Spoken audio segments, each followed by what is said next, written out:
I'm Jim Sharp. I'm here with Dwight Nesmith, and he's a World War II veteran that has come in for an interview. This is November 3rd, 2003, and we're located here at the Riley County Courthouse. And Dwight, let's start by me asking you your full name and your current address. Dwight Alvin Nesmith, 2121 Meadowlark Road, Apartment 318, Manhattan, Kansas. And where were you born and raised, and tell us about your early education? I was born in Keachai, Kansas, which is now a suburb of Wichita. And Dad was a Methodist preacher, and we moved every 4 or 5 years. So I went to different high schools, 7 or 8 different schools, all over the Chicago area. It was started out on the west side of Chicago and ended up always around the Chicago area. Dad would move to the various churches about every 5 to 7 years. I should also mention that also here today is Professor Alton Lee, and he's an interviewer, and Diane Gade, who is on the camera today. Now, where were you on December 7th, 1941, and what were you doing? Well, that was a Sunday, wasn't it? Mm-hmm. I was in Harvey, Illinois. My dad had a church there, and I remember that well. We had, Dad and Mom had always been pacifists, so we were very upset. And, but I remember being concerned, but don't remember any particular reaction, because I hadn't been in the service. I was working as a clerk at the Methodist Publishing House. How old would you have been at that time? Well, let's see, that would have 41. I'd have been 21. Were you at home? Yes, at your home? I was at home. Mm-hmm. I was at home, and now this was on December 1941, and you were working at a publishing house. Then how soon after that were you, did you enlist or drafted for the service? Well, what happened was that they had a CPT program, Civilian Pilot Training Program, and I didn't have the 2 years of college necessary to get into the Air Force, so I enrolled in a CPT program, which turned out almost to be an enlistment, because we went through the fall of ground school, and then summer I went to flying school and got my private license in a Taylorcraft on the south side of Chicago, the Washington Park Airport. So this was all this training all took place there, and over how long a period of time? Well, starting in the fall of 42, I went into the Air Force in the, I was actually, well, I got married in August of 1943, and 14 days later I got called up. I was working nights, my wife was working days.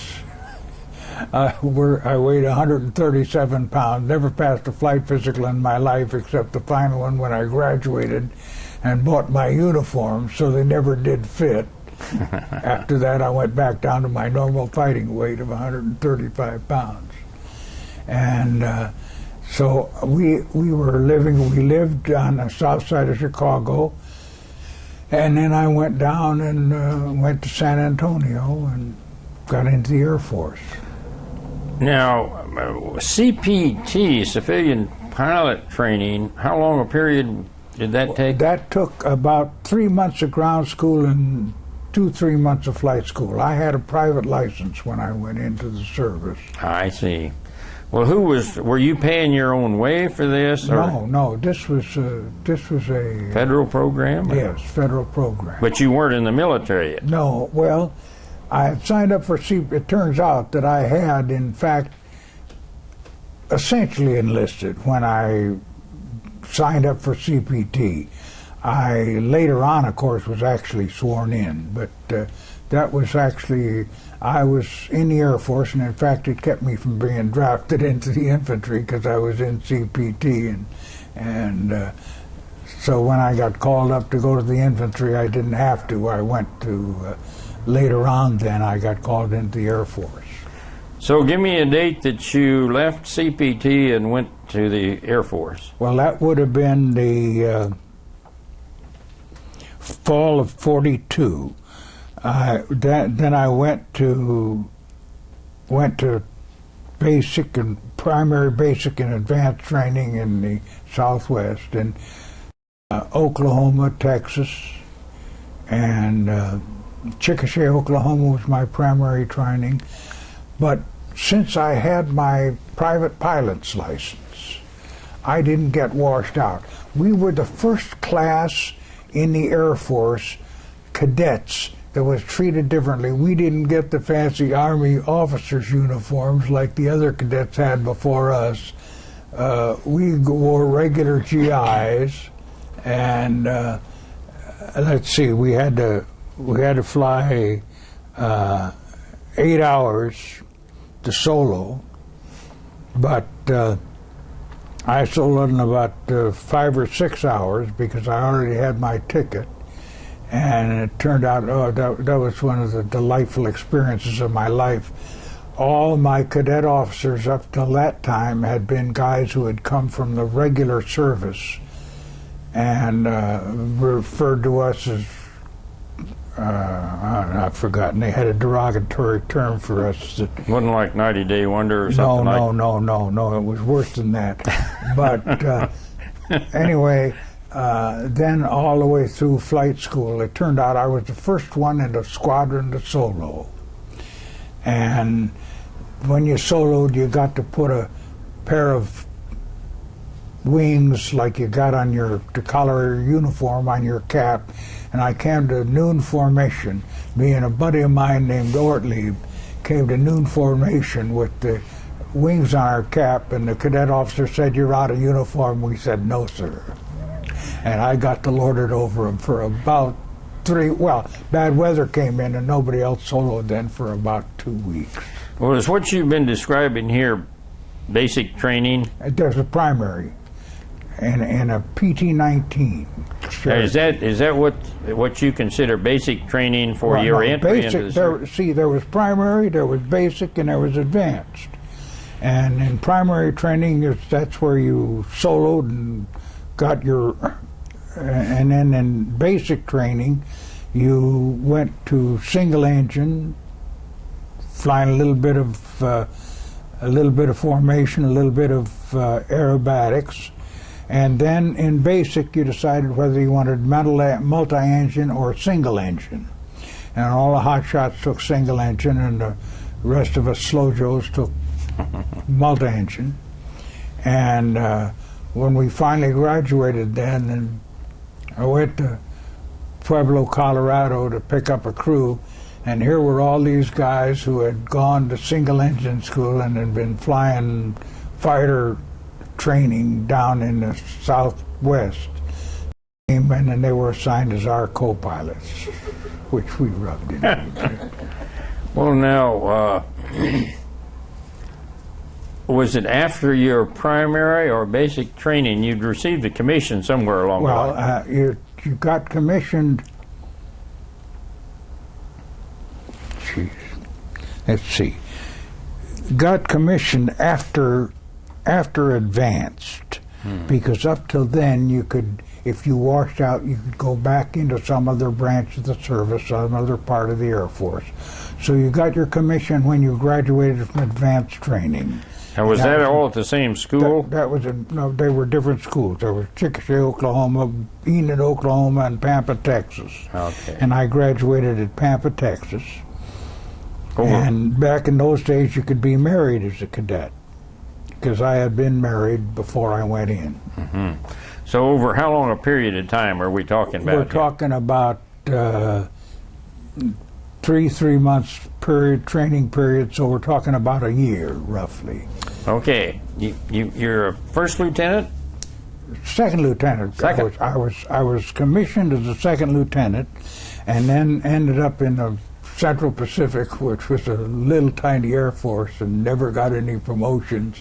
In fact, I led group as a second lieutenant, and that's supposed to be a lieutenant colonel. Oh. Well, now, then once you got your commission and you become a pilot, lead me to the next step. Oh, all right. Then you went through transition. You selected your airplane. Primarily, well, based on two things. What kind of airplane did you like? And I picked B-24s, and it turns out that B-24 bases were in nice places, as opposed to some of the B-17 bases, which were in the desert. And so I went to Clovis, New Mexico, and Pueblo, Colorado, and finally ended up picking up a crew in Pueblo, getting a crew put together, and then went to Colorado for for the crew training. Okay, now you've got you're going to pilot a B-24. Yeah. Now some people don't know probably what a B-24 That's a is. Would you engine. explain to that, and also your crew? All right. It was a B-24 was the Liberator. It was a twin engine, four-engine, twin-tailed airplane. The flying boxcar, they called it. It was had much longer range and much heavier bomb load than a B-17.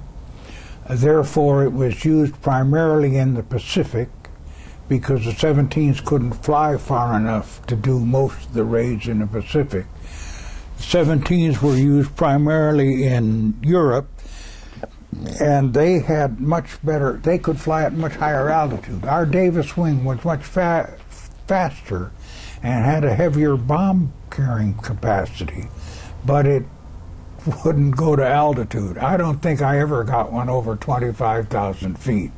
And the 17s routinely flew at 30 and up. We couldn't fly up there. The air wasn't thick enough. Our wing was too narrow, and it was a high-speed, high-load wing. Tell me a little bit about the range, the bomb load, and the crew that you had. All right. Now, they claimed that our airspeed was, our cruising speed was 225 miles an hour, but that was a figment of somebody's imagination. 150 was about as fast as we could cruise, especially with a load, but we could carry, let's see, about, I think the biggest load I ever carried was 1,000-pound bombs, 4. Or we'd carry 500s, or we'd carry a whole bunch of 100s. And our normal mission, the routine mission, I flew out of Kwajalein, which was in the Central Pacific. 29 of my 40 missions were over targets in Truk Harbor. And that was about 550 nautical miles, and it would take all day. We'd take off first light, 6 o'clock in the morning, and then get back to Eniwetok. We would have to stage from Kwajalein to Eniwetok because the distances were so great. Then we'd refuel and take off from Eniwetok and fly in formation to Truk and bomb missions, and then come back to Eniwetok. Then I had to fight with the crew every time we landed. I hated night landings. They always wanted to turn around and go home and sleep in their own beds. I wanted to stay overnight and fly home in the daytime. And so we had a deal. They had to have the plane gassed up and ready to go by 4 o'clock, or else we stayed at Eniwetok. Well, now tell me a little bit about what Truk Island was. Truk Island was a huge atoll in the Central Pacific. It was the Japanese equivalent of Pearl Harbor. It was their major naval and air base. And actually ended up, we never did invaded. We ended up bypassing it. See, from Kwajalein, I then went to Guam. In other words, we skipped past Truk, and from Guam they were bombing the Bonin Islands. There were B-29s on Guam, and they could reach Japan. Now, when you were bombing Truk and or other islands, were you receiving anti-aircraft fire and Jap fighter resistance? Yes. But, fortunately, by the time we got there, the Japanese were beginning to lose. The longest mission I ever flew was actually we were providing fighter support for a Navy photographic mission, which was taking photographs for the invasion of Saipan and Tinian. And that was 1,000 nautical miles each way, and we only carried 2 or 3 100-pound bombs just so we could claim it was a bombing mission and get credit for it, because the bomb bays were filled with gas tanks so that we would have the range. And the Navy 24s were about 10 miles an hour faster than the Army 24s. And when we left target, they ran off and left us. I have a picture which I hope to bring in, which shows me all by myself out there with Saipan and Tinian below, and there's another airplane in sight, and I'm supposed to be flying tight formation.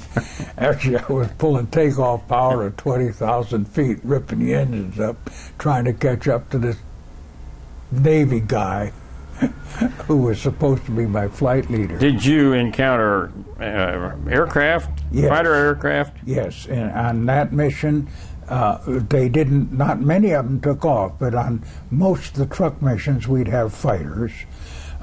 First truck missions were at night, so we'd have anti-aircraft, but no fighters.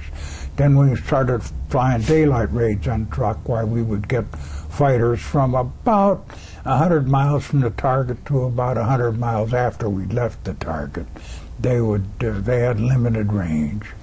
And now, are we talking about Jap fighters or Zero. American? Zero. Okay. Oh, yeah. The Americans, see, we never had fighter support because our planes wouldn't fly that far. Oh, yeah. We couldn't have fighter cover because our fighter planes didn't have anywhere near the necessary range. But no, we'd have the Japanese would come up and chase us every now and then. They'd get pretty aggressive.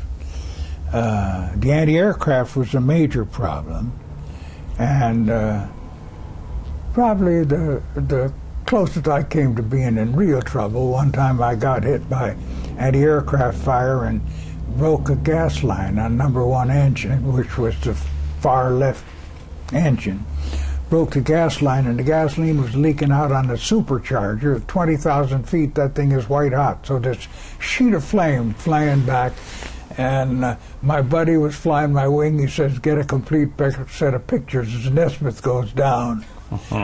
But my flight engineer went up and turned off the booster pumps, and at 20,000 feet, it took a booster pump to get gasoline to the engine. So when he shut off the booster pump to this engine, the fire went out. And the guy began beating me on the shoulder as if I'd done something great. Here was Frankie. But anyway, we had to come back on 3 engines, and that was always a trial because we used too much gasoline. You used much more gasoline on 3 engines than you did on 4. That is, per mile, because you had to use them at greater. And so we were always sweating it out. And we would lighten the airplane. See, the ball, you could drop the ball turret. You could go back and unbuckle it, and this whole ball turret would drop down and lighten the airplane. The guys in the back called me after the fire, said, "Shall we drop the ball?" I said, "No, let's take it home in one piece for a change." And So my co-pilot leaves his seat and goes back. I'll go back and talk to the boys. Pretty soon the tail of the airplane jumped up in the air. Ken had gone back and let him drop the ball turret. We threw out all the machine guns. We threw out everything that had any weight. We kept one radio so we could talk to other airplanes. In that case, there'd be some airplane that would do the navigating. And all you had to do was follow him. You didn't have to, the navigator, nobody had to do anything except I had to follow the plane ahead of me. And he would fly on ahead. Well, tell me, did you have any other narrow escapes like that? Oh, we had probably more than I know. Because I remember one time we were flying formation, I got lost. I was the lead plane and I got lost in the clouds. And all of a sudden my tail gunner goes, plane! And out that I was, my wingman claimed I led him on an inverted spin in formation. But I got lost on instruments and didn't know where I was. And no, it was quite a deal. Well, now, tell me about your crew. How many Well, there crewmen were do you 10 do? men. 10. Yeah, there were 4 officers and 6 enlisted men. And there was a pilot and a co-pilot, a navigator and a bombardier, a radio operator, a flight engineer and radio operator in that rank. And then there were 4 gunners. 2 of them fired waist guns. There was a tail gun, there was a ball turret gun, and there was a top gun, and a nose turret. And let's see, they were the radio op and the Frank, the flight engineer, were tech sergeants. The rest of them were staff sergeants. Everybody else was, well, we were all second lieutenants. I finally made first Louis after about 3 months down under, and a month later the rest of the crew made their first lieutenant's bar, so I got called sir for a whole month. Now, tell us about any war medals or citations that you received or your unit. Well, we went down there, and the guys, the Air Force had been through some tough times when they were taking the Marshall Islands and so on. And so they had very heavy losses. And so, in fact, they got to the place where every 5 missions they would issue an air medal, and every 15 missions you got a Distinguished Flying Cross. So we talk about this as a cluster buster. It's going to be, it'll give us another Oakley cluster on one of our medals. And but like I say, the guys ahead of us had it real tough. But when I went down, when we went overseas, it took 30 missions was a tour. I landed from about my 16th mission, and they raised it to 35. We were a little displeased. I landed from my 32nd or 33rd mission when they raised it to 40. It ended up that I actually flew 38 missions. It had been so long since anyone went home. The senior crew kept getting shot down.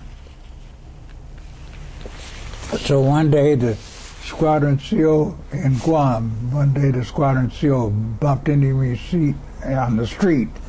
And he says, Nesmith, what are you doing here? And I said, that's what I'd like to know. So he got me a couple of milk runs to finish up my 40 missions. Gave me credit for a couple of aborts where we had to turn back from the primary target and bombed alternate targets. And they gave us credit for those. So actually I think I probably flew 36 full combat missions to get my 40 in. Now, that's a lot of missions to be flying. I'm sure there was a lot of casualties in your outfit. Could you tell us a little bit about those? Yeah. Well, see, by the time we got there, the guys weren't being shot down so often. But, for example, on that long mission to Saipan, we lost one plane that was later picked up by the Navy submarine lifeguard. They had submarines that would you could call if you were in trouble. You land on the water, they'd come pick you up. And in fact, the second or third mission I flew lost the lead plane out of my flight, and we'd lose a plane every now and then, but not a large percentage. But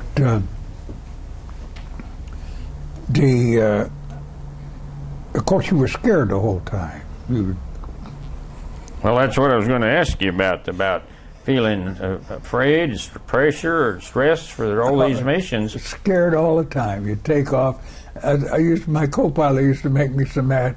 He could fall asleep on a takeoff run. I'd have to wake him up. He'd get the gear up, and then I'd have to wake him up to pull up the flaps. And here I am, just absolutely terrified, and Ken is sitting over there sleeping, which kind of ticked me off. I couldn't be that relaxed. I was scared to death. Do you recall any particular humorous or sad or unusual event during your tour of duty? Well, of course, when you'd land and some plane didn't show up, like the first time we gone to wake and lost an airplane, you're really down in the dumps for days, and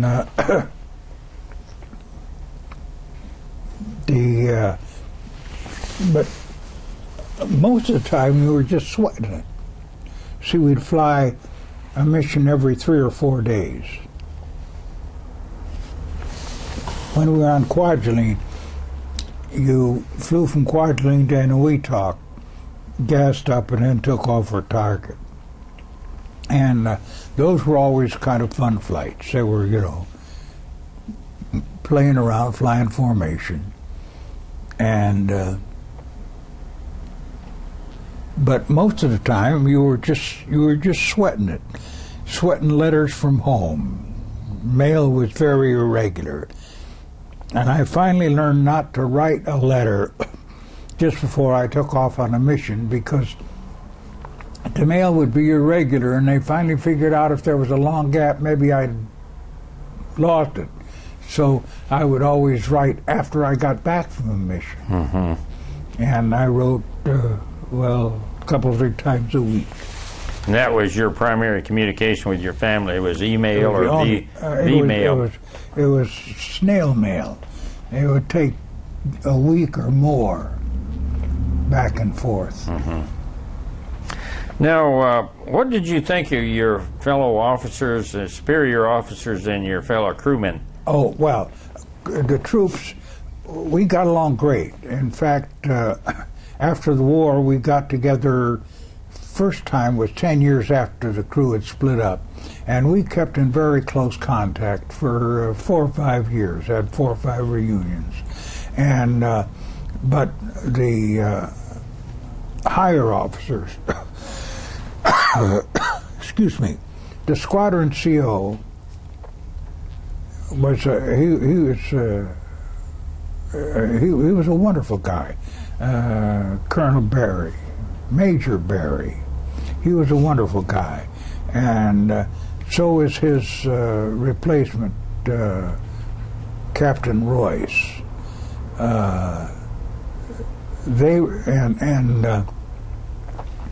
Well, when they raised the missions from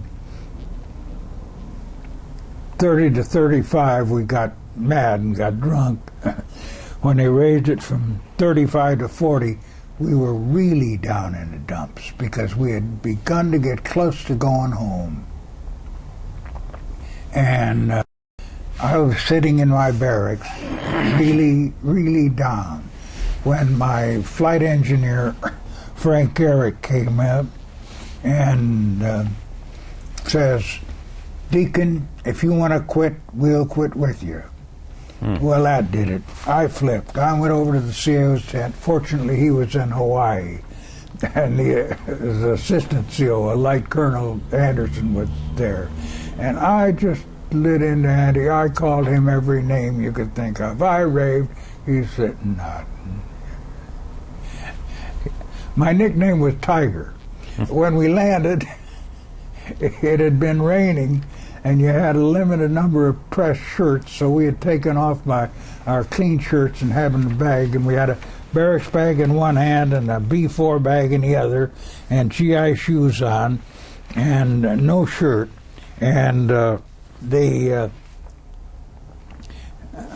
come dragging through the coral sand on Kwajalein looking for my tent, and the big shots were all in the CO's tent playing poker, and the flight surgeon says, somebody said, "There goes the new pilot."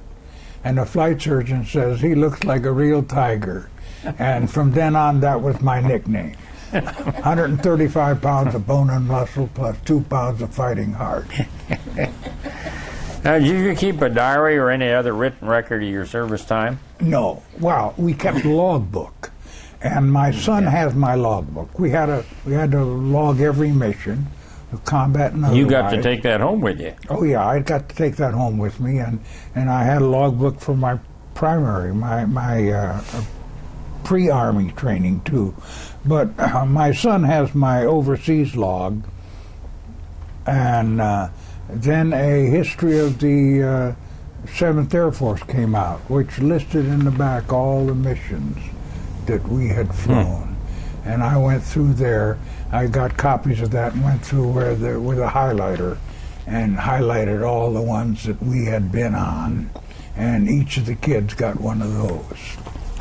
Now, where were you on VE Day? Oh, I was back in the States. I was in Orlando. Yeah, I had You'd accomplished your missions? Yeah, and yes. In fact, that was another thing I was going to put. I never missed a Christmas at home. We were in Harrington, Kansas, and they gave us a 3-day pass with a 50-mile limit on it. I went to Chicago.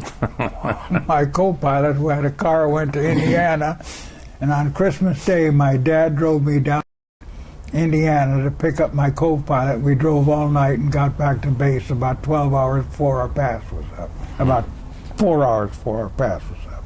So I never missed a Christmas at home. My overseas leave started a week before New Year's and ended a week before Christmas and ended a week after New Year's, my 3-week pass. It was absolutely ideal. Now, what were you doing in Harrington on VE Day? Well, let's see. I was in Orlando. I was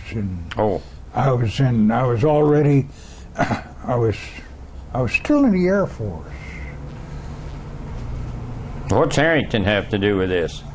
Oh, Harrington was the last base before I took off to go overseas. That's where we were supposed to pick up our airplane. We picked up an airplane and flew it to Hamilton Field in California. It was supposed to fly the Pacific and go to Hawaii, but the weather turned bad and I got to go over to Hawaii on a air traffic command. I didn't have to make that long overseas flight. The only overwater mission I'd had before then was flying over the Dry Ark River. Okay, then what were you doing and where were you on VJ Day? Okay. What happened then, see, after the service, I was sent to Orlando, to Miami Beach. I ended up getting lucky. I had a roommate there to Miami Beach who had a buddy who was in placement, and they were looking. Orlando was looking for first lieutenant, 4-engine pilot. See, For example, if you'd been to Italy, you'd have been a lieutenant colonel by then. If you'd been to Europe, you'd have been at least a major. So there weren't any four-engine first pilots who were still just first lieutenants. So I got me a easy billet at Orlando AFTAC, Air Force's Tactical Air Command. After Wright-Patterson proved it would fly, we were supposed to show how you'd use it in combat. And I got that duty for about, well, from when I got out in late summer until, well, I got out of the service just in time to get into Northwestern, into school in 48. I came out here, 47. I came out here in the fall of 48. So I was in for just a couple of years. Well, you mentioned that people in other theaters of operation receive promotions faster than your area of operation. Now, was that because of casualties, or when did you? No, it was because we were such a little Air Force. See, our whole Air Force wouldn't make a decent group in Europe. There was 3 or 4 squadrons and 1 or 2 groups in the whole Air Force. We were out there in the middle of the Pacific all by ourselves, flying long single plane missions. So then, tell me again where you were on VJ Day and what you did. Did you celebrate, or?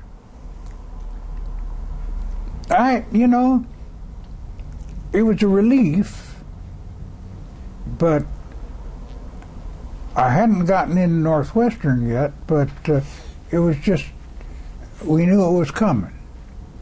Were you out of the service then? Yes. When did we get you discharged? Don't believe we recorded that. No, I don't suppose I know. Let's see, I got out. It would have been, let's see, if I got here in the fall of 48, that would have been after 3 years at Northwestern. So it would have been. See, VJ was August of 45. All right, I would have 45. I was still in the service. I didn't get out until right after that. It was September of 45 that I got out. Okay. Now, we've got you out of the service, and tell us about your next step. Well, then I went to Northwestern on a GI Bill. I selected engineering because I never figured out. The smartest guy I ever ran across was the engineering officer of the squadron, Tommy Thompson. I didn't figure out that sure he was smart. All the questions I had were about airplanes, and it was business to know all about airplanes. So I decided to go to engineering, even though I didn't have enough math background. And I went to Northwestern, and they had an accelerated program. And so I got out in, it was a quarter system, and I got out in about 3 years, got out of Northwestern. Came here to Kansas State as an instructor. I had 2 offers. One of them was with an aircraft company in Cincinnati, who later went defunct, and I had this offer to come out here. And I'd had a couple of professors at Northwestern. I was a pretty good student, and I had a couple of professors at Northwestern that told me how to go into teaching. And I did. And it turned out to be the smartest thing. Outside of getting in the Air Force, marrying Dory, coming here was one of those great decisions which just I fell into. So you came here in 1948 as an instructor of? Mechanical engineering. And how long did you do that? Well, I stayed in, now you're going to get me out. 35 years I was in the College of Engineering. You figure out when that ended. I don't know. I've been retired for 10, 15 years now. Mm-hmm. So were you instructing most of that time? No, I instructed for 3 years, and then I went into administration, which meant I pushed papers. And then when a new dean came in, I got to be director of the engineering experiment station. When the new dean came in, I thought he ought to have his own choice of who was his director of the experiment station. So I resigned, and we made up a course. I didn't know anything by then, but we made up a course that I could teach so he wouldn't load up the tech order. It was called Impact of Engineering Technology on Society.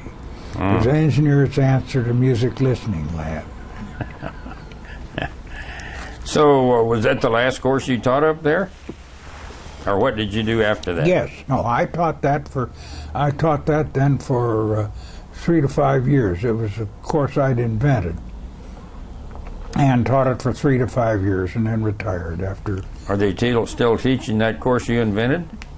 I think so, but it's completely different, of course. Mm-hmm. Yeah. So now we're about to get you retired. Yeah, that's a great idea. Okay. That was about when? You were trying to get me to figure that out, and I didn't get it figured out. Well, I've been retired now for a little over 15 years.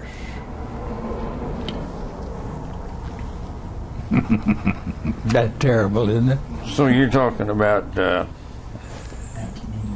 85 or thereabouts? Yeah, someplace in there. Okay. See, that's the reason I know. I moved to Meadowlark relatively soon after I retired.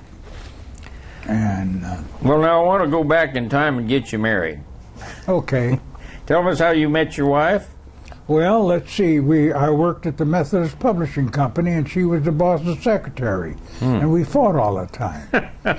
And then I took a job working nights so I could fly daytime, and I would drive. She lived on the north side of Chicago, and I lived in a south suburb called Harvey, Illinois. I used to drive 25 miles up Western Avenue to go see Doris. We got married in just before I went into the service, and had my first daughter while I was overseas. Inky was born while I was on coaguline. I can remember the navigator coming into the mess hall with a cablegram waving, saying, "I'll bet it's a girl."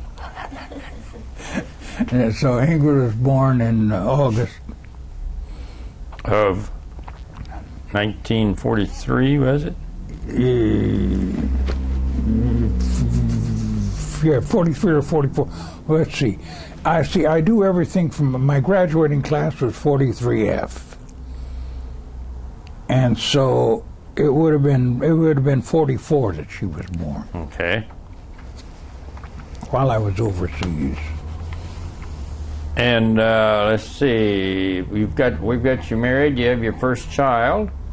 Tell Got us. 4 more. Yeah, tell us about the rest of it. Well, let's see. I've got a son in Durham, North Carolina, and a daughter in Springfield, Missouri, and a daughter in Seattle, Washington, and a son in Albuquerque. I got a daughter in Albuquerque, too. How about grandchildren? I've got 4 grandchildren, 2 by my eldest daughter and 2 by my youngest son. And one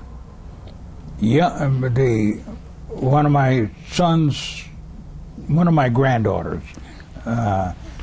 got a AFS scholarship and ended up going to Sweden, and ended up with a family that was just 50 miles west of where all my wife's folks grew up.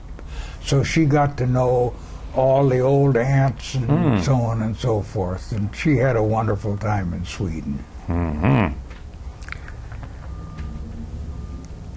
They're great. Now, how do you figure your military experience affected your thinking about war or the military in general? Well, we were, like I said, my folks were always pacifists. But of course, when I got into the Air Force, I completely changed my mind and became kind of a hawk. And I used to, well, when I was going to Northwestern, my brother was going to seminary in the building next to the tech school, and we used to have arguments every lunchtime. We'd eat lunch together and fight over the military versus civilian life. And he's a preacher in California now. But no, well, nowadays I don't like the way things are going, but of course I got nothing to do about that. Well, since your discharge, have you revisited in any of the areas that you served? Let's see. I got back to Hawaii once and got to see a couple of the airfields that I flew over when I was based on Hawaii. But that's primarily it. Like I say, I used to get together with the crew, but we would just go to one of the guys' houses. So, you keep any contact today? Well, lost most of it, primarily because most of them are gone. Let's see, the navigator's still alive, and two of the gunners that I, still Christmas card with. But that's about, and the co-pilot's still alive. We still correspond, and I have seen him most recently, a couple of years ago. He still lives in Indiana. Now, is there any other aspects of your military service that we missed that you might want to mention?